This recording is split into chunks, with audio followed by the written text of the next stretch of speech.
नमस्कार सभी दोस्तों को। दोस्तों मैं आप सभी का स्वागत करता हूं आपके अपने YouTube channel math bye Manish Meena पर।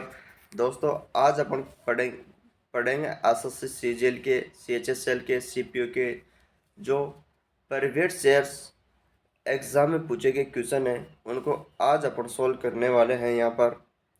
तो देखिए पहला क्वेश्चन आपकी स्क्रीन में आपके सामने। देखो दोस्तों पहला क्वेश्चन क्या कह रहा है।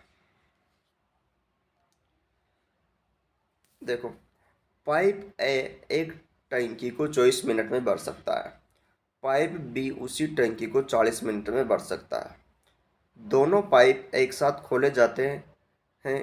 टैंक भरने से 8 मिनट पहले पाइप ए को बंद कर दिया गया था, तो टंकी कितने मिनट में भर जाएगी।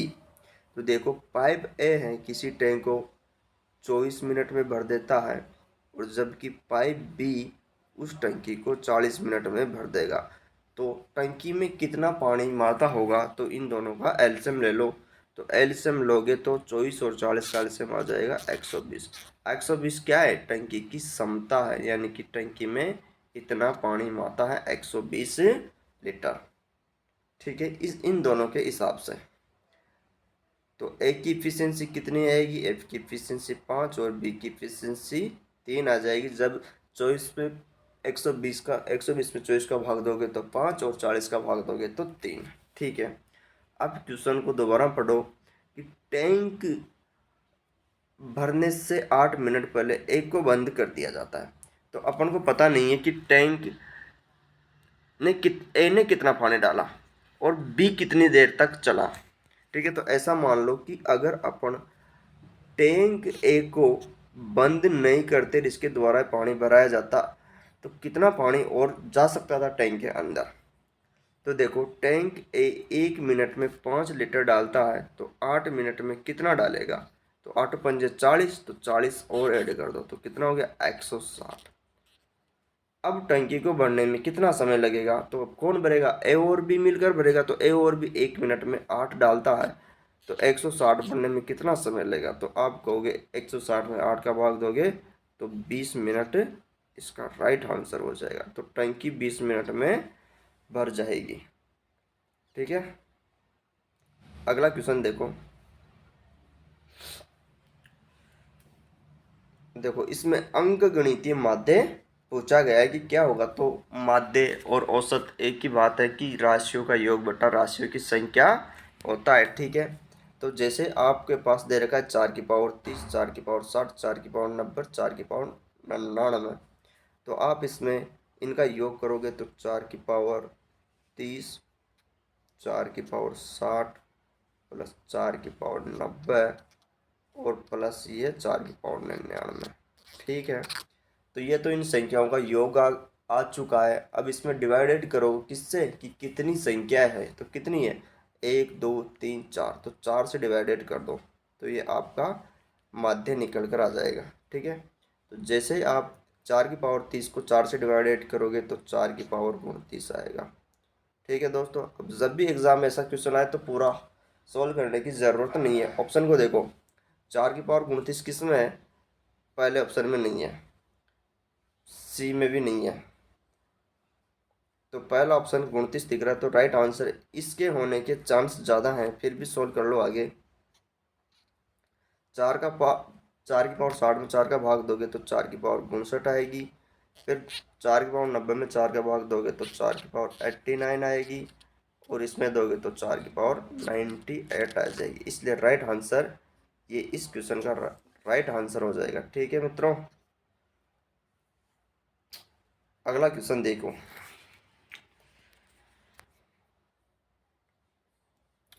एक संख्या में 30% की वृद्धि की जाती है और फिर इसे 30% से घटा दिया जाता है, तो वृद्धि या कमी परसेंट कितना होगा। तो आपको पता होगा भली भांति कि 30% का मान 30% किसके बराबर होता है, 3/10 के बराबर। ठीक है, तो ये क्या है, नीचे की है वास्तविक संख्या है। ठीक है, वास्तविक नंबर, और ये 3 इस पे बढ़ेगा घटेगा, ये कोई संख्या है। ठीक है, तो वो कह रहा है कि पी पहले 10 संख्या थी कोई, अब कितनी बढ़ा दी, 3 बढ़ा दी, तो कितनी हो गई, 13 हो गई। फिर दूसरी बार करा है कि घटा दी जाती है कोई संख्या 10 थी तो कितनी घटा दी, 3 घटा दी तो कितने बच गए 7, तो हो जाएगी 100 और 91। तो कितना परिवर्तन हुआ, 9% की क्या हो रही है इसमें कमी। ठीक है, तो 9% की कमी हो रही है। या फिर आपको इसको आप इसमें सक्सेसिव मेथड भी लगा सकते हो। सक्सेसिव मेथड होता है कि a plus B plus A B A गुणा बी अपॉन 100। ठीक है, तो पहले 30 बढ़ाया फिर 30 घटाया, ठीक है, प्लस 30 गुणा 30 माइनस का 30 अपॉन 100। ठीक है दोस्तों, तो 30 से तो 30 कट गया, 0 से 0 कट गई 100 से, और ये कितना हो गया 3 या 9, माइनस चिन्ह इसलिए माइनस आ जाएगा, -9%। तो माइनस है तो ये सोच लो कि कमी हो रही है। ठीक है, अगला क्वेश्चन देखो दोस्तों, यदि आपको क्लास अच्छी लग रही हो तो आप चैनल को सब्सक्राइब कर सकते हो, कोई दिक्कत नहीं है इसमें। देखो क्वेश्चन में क्या पूछा गया है, क्वेश्चन को ध्यान से देखिए कि एक त्रिभुज पी क्यू आर, एक त्रिभुज है, एक त्रिभुज है पी क्यू आर,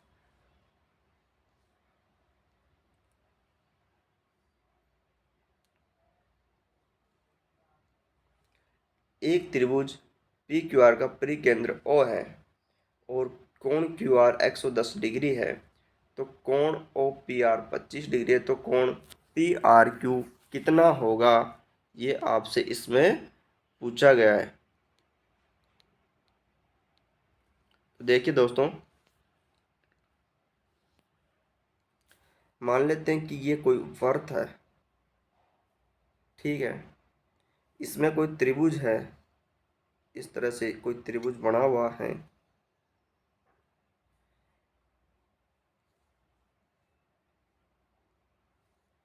जो त्रिभुज क्या है पी क्यू आर, कोई त्रिभुज है, ये पी क्यू आर त्रिभुज है।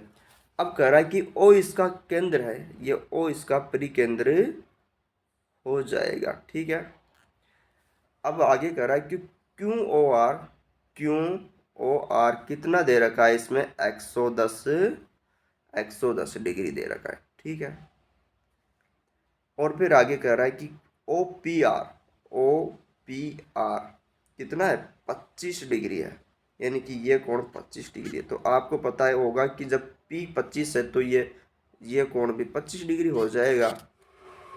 ठीक है, तो आपसे क्या पूछा गया कि कोण पी आर क्यू, कोण पी आर क्यू का मान कितना होगा, यानी कि इस पूरे कोण की वैल्यू कितनी होगी। तो देखिए दोस्तों, आप इसमें एक काम करो, वो ये है कि मान लेते हैं ये कोण x है, तो ये कोण भी x होगा यहाँ से यहाँ तक। अब ये त्रिभुज हो चुका है, त्रिभुज कौन सा क्यू ओ आर। ठीक है, तो आपको पता होगा कि त्रिभुज के अंतः कोणों का योग 180 डिग्री होता है, इसलिए 2x प्लस 110 बराबर 180। ठीक है, तो 2x बराबर हो जाएगा 70 और x बराबर निकल के आएगा 35 डिग्री। ठीक है, तो यहाँ से यहाँ तक ये 35 है और ये 25 है, तो 35 और 25 कितना हो गया 60 डिग्री। तो इसका राइट आंसर हो जाएगा 60 डिग्री। ठीक है ना, अगर समझ में नहीं आया तो एक बार और आप वीडियो को देख लो दोबारा, आपको अच्छे से समझ में आ जाएगा। देखो अगला क्वेश्चन कि एक बैग में 1 रुपया, 2 रुपया, 5 रुपये के सिक्कों का क्रमशः 4, 5 और 7 के अनुपात में, ठीक है, ये सिक्कों का रेशियो है 4, 5, 7 और कुल मिलाकर 343 रुपया। ठीक है, तो 1 रुपये और 2 रुपये के सिक्कों की संख्या कितनी हो जाएगी। तो देखो रुपयों, तो रुपयों का रेशियो है 1, 2 और 5, जबकि कॉइन यानी कि सिक्कों का रेशियो कितना है 4, 5 और 7 है। ठीक है, आगे क्या कर रहा है कि इनको इनको मिला दिया गया, तो 4 एकम 4, 4 और 2 5 10 हो जाएगा और 5 7 35 हो जाएगा। ठीक है, तो ओवरऑल कितने हो गए 4 और 10 14, 14 और 35 49, 49 की वैल्यू क्वेश्चन में आपके साथ दे रखी है 343। ठीक है, इसलिए एक की वैल्यू हो जाएगी 7। आगे क्या पूछा गया ध्यान से देखो कि 1 रुपये और 2 रुपये के सिक्कों की संख्या कितनी है। तो 1 रुपये और 2 रुपये के सिक्कों की संख्या 1 की 4 है और 2 की 5 है, तो 4 और 5 कितने हो गए 9। तो इसको 9 से गुणा कर दो तो कितने हो गए 63। तो कितने संख्या सिक्कों की संख्या हो जाएगी 63। बिल्कुल राइट आंसर सही है। ठीक है ना। अगला क्वेश्चन देखो। देखो दोस्तों त्रिकोणमिति का क्वेश्चन है, अच्छा क्वेश्चन है, बार बार इस टाइप का क्वेश्चन भी एग्जाम में आपको देखने को मिल सकता है। हालांकि ऐसा क्वेश्चन बार बार आता भी है। यदि 10x plus Y 10x minus y बराबर 1 हो तो 2x अपॉन 3 का मान कितना होगा। तो देखो दोस्तों आप इसको दो तरीके से कर सकते हो, एक तो इसको बेसिक तरीके से कर सकते हो आप, और एक दूसरा तरीका इसको वैल्यू पुट से भी कर सकते हो। मैं आपको दोनों तरीकों से इस क्वेश्चन को हल करके बताऊंगा। ठीक है, तो पहला अपन करते हैं इसका बेसिक।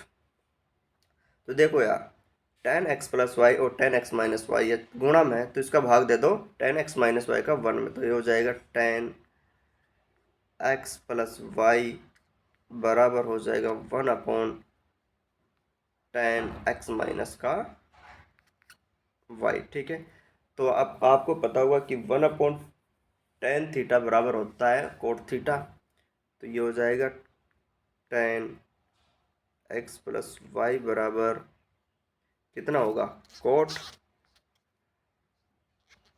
x minus Y. और आपको पता होगा कि 10a बराबर बराबर कोट b कितना होता है, तब इस स्थिति में a प्लस बी की वैल्यू कितनी होती है मेरे मित्रों 90 डिग्री होती है। ठीक है ना।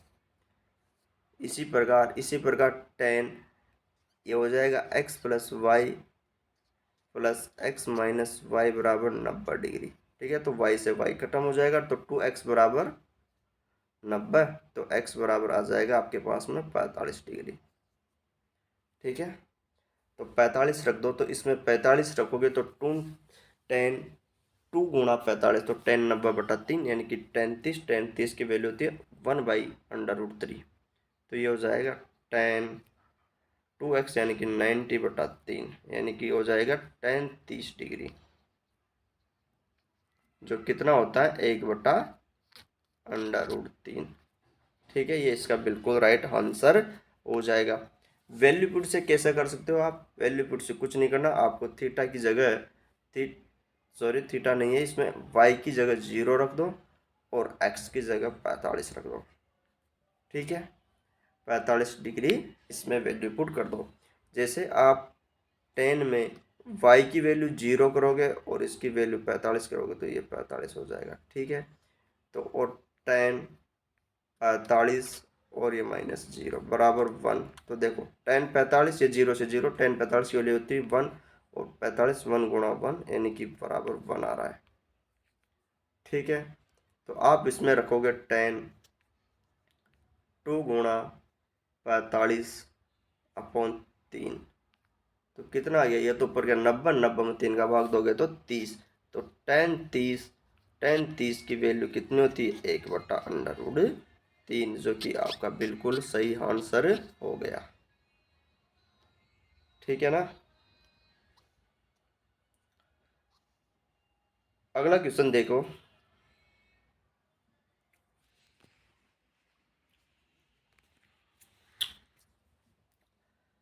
देखो a अनुपात b बराबर दे रखा है 5:4, b अनुपात c बराबर दे रखा है 3:4, 3:2, और पूछा गया है कि c रेशियो a कितना होगा। तो देखो दोस्तों a और b का रेशियो है कितना है 5:4।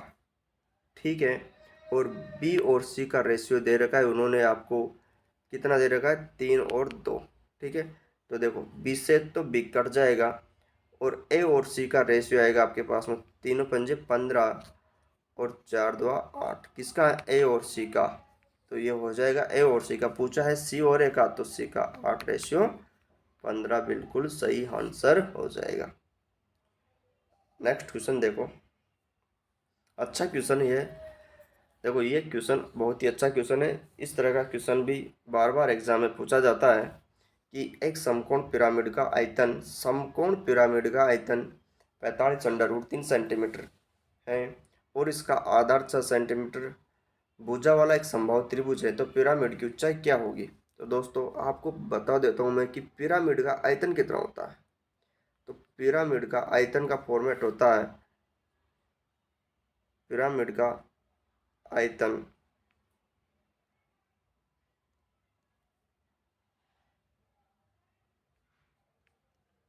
आयतन होता है बराबर 1/3 गुणा आधार का क्षेत्रफल, आधार का क्षेत्रफल गुणा ऊंचाई। ठीक है, ये आधार का क्षेत्रफल किसका किसका दे रखा है इसमें, समबाहु त्रिभुज। कौन सा दे रखा है, समबाहु त्रिभुज। तो देखो, तो इसका आयतन कितना दे रखा है, इसका आयतन दे रखा है 45√3, हमारे पास में पहले से ही है। ठीक है, और 1/3।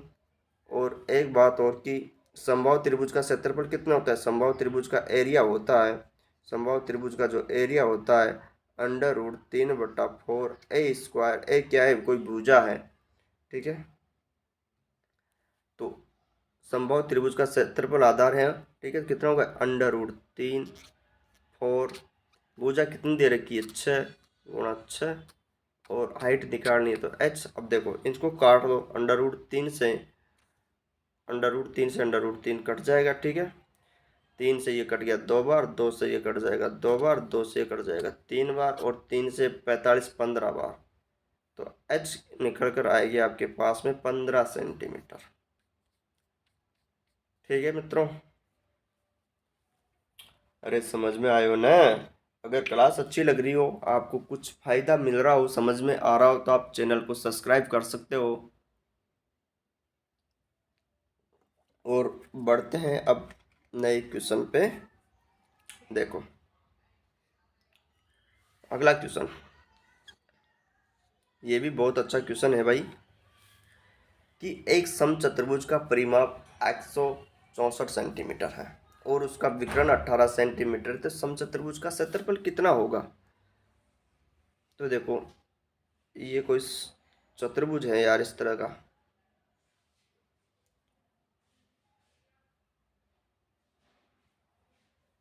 ठीक है, मान लेते हैं कि ये ए बी सी कोई चतुर्भुज है। ठीक है, जिसमें कहा गया है परिमाप 164 सेंटीमीटर, तो इसका परिमाप कितना होता है, 4a बराबर भुजा। तो 4a कितना दे रखा है, 164 सेंटीमीटर। तो a की वैल्यू कितनी आ जाएगी, 4 1 यानी कि 41। तो हर जगह यहाँ भी 41 होगी भुजा, यहाँ भी 41 होगी। आपको पता होगा कि समचतुर्भुज का क्षेत्रफल कितना होता है, ये होता है 1/2 गुणा विकर्णों का गुणनफल, यानी कि पहला विकर्ण गुणा दूसरा विकर्ण। तो मान लेते हैं कि एक विकर्ण ये है और दूसरा विकर्ण ये है। ठीक है, हमारे पास में एक विकर्ण की वैल्यू 18 सेंटीमीटर दे रखी है। तो देखो यहाँ से यहाँ ये पूरा 18 है, तो आधा हो जाएगा, तो ये 9, तो ये भी 9 बचेगा। अपन को दूसरा विकर्ण इसकी वैल्यू पता चल जाए तो अपन इसका क्षेत्रफल निकाल सकते हैं। तो देखो दोस्तों, ये एक पाइथागोरस थ्योरम बन चुकी है ये त्रिभुज में, इसमें देखो। ठीक है, ये 9 है, ये 41 है, तो ये कितना होगा। तो आपको पता होगा कि पाइथागोरस थ्योरम में होता है कर्ण का स्क्वायर बराबर होता है लंब स्क्वायर प्लस आधार का स्क्वायर। तो आपके पास में कर्ण दे रखा है 41 का स्क्वायर, आपको निकालना है। एक दे रखा है 9 स्क्वायर प्लस, मान लेते हैं कि कोई आधार या लंब है, क्या है ये, आपको निकालना है। यहाँ कोई बिंदु ओ मान लो, तो ओ सी निकालना है, ऐसा मान सकते हो आपको। ठीक है, तो 41 का स्क्वायर कितना होता है, 1681 प्लस 9 का स्क्वायर 81, तो 80 का स्क्वायर कितना होगा। तो देखो 1681 में से 81 गया तो 1600। ठीक है, 80 का स्क्वायर, तो 80 बराबर कितना आएगी आपके पास में, 40 सेंटीमीटर। ठीक है दोस्तों, तो ये भुजा आपके पास में 40 आ चुकी। जब यहाँ से यहाँ 40 है तो यहाँ भी 40 होगी। ठीक है, तो 40 और 40 कितनी हो गई 80, और इसका क्षेत्रफल होता है 1/2 गुणा विकर्णों का गुणनफल। तो पहला विकर्ण है 9 9 18 और दूसरा कितना है 40 40 80। ठीक है, तो इसको काटोगे तो ये कट जाएगा 9 बार और 8 दम 72, यानी कि 720 सेंटीमीटर स्क्वायर आपका बिल्कुल राइट आंसर हो जाएगा। अगला क्वेश्चन देखो, बहुत ही सिंपल क्वेश्चन है। देखो 4 का क्यूब कितना होता है 64, 15 का स्क्वायर कितना होता है 225, ठीक है, अंडर रूट और इसका होल क्यूब। तो इसको ऐड करोगे तो 4 और 5 9, 6 और 2 8 और 8 289, 289 अंडर रूट और क्यूब। 289 किसका होता है 17, तो 17 का होल क्यूब कर लो। 17 का होल क्यूब कितना होता है 4913, बिल्कुल राइट आंसर। और आज का आखिरी क्वेश्चन दोस्तों, बहुत ही अच्छा क्वेश्चन है, इसका आंसर देने की कोशिश करें।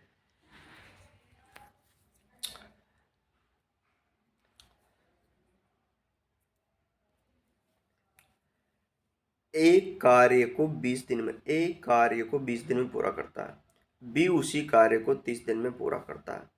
ए अकेले कार्य करना शुरू करता है और 5 दिन के बाद बी उसके साथ जुड़ जाता है, तो शेष कार्य को पूरा करने के लिए वे अब एक साथ कितने दिन लगेंगे। तो देखो ए कार्य को 20 दिन में पूरा करता है और बी उसी कार्य को 30 दिन में करते हैं, तो दोनों के द्वारा किया गया टोटल वर्क कितना हो जाएगा 60। एलसीएम ले लो तो ए 3 आएगी और बी की 2 एफिशिएंसी आ जाएगी। अब क्वेश्चन को और पढ़ो एक बार दोबारा कि ए अकेले कार्य करना शुरू करता है, ए अकेले करता है और 5 दिन के बाद बी भी उसके साथ मिल जाता है। तो ए ने 5 दिन तक तो काम किया, तो ए ने एक दिन में 3 काम किया, तो 5 दिन में कितना काम किया 15, ठीक है। बचा कितना, टोटल वर्क 60 था, 60 में से 15 गया तो आपको कि 45 काम सही बच चुका है। अब जिसको कौन मिलकर कर रहे हैं ए और बी को, तो ए और बी एक दिन में कितना काम करते हैं 5, तो 45 करने में कितना टाइम लेंगे, तो 45 करने में आपको होगी कि 9 दिन, 45/5 9 दिन, ठीक है, ये इसका राइट आंसर हो जाएगा। ठीक है दोस्तों, यदि आपको क्लास अच्छी लगी हो, कुछ समझ में आया हो, तो आप हमारे चैनल को सब्सक्राइब कर सकते हो, ठीक है। और आपको यहाँ पर देखने के लिए आपको यहाँ एसएससी के प्राइवेट से क्वेश्चन मिलेंगे एंड कुछ बेसिक टॉपिक भी देखने को मिल सकते हैं।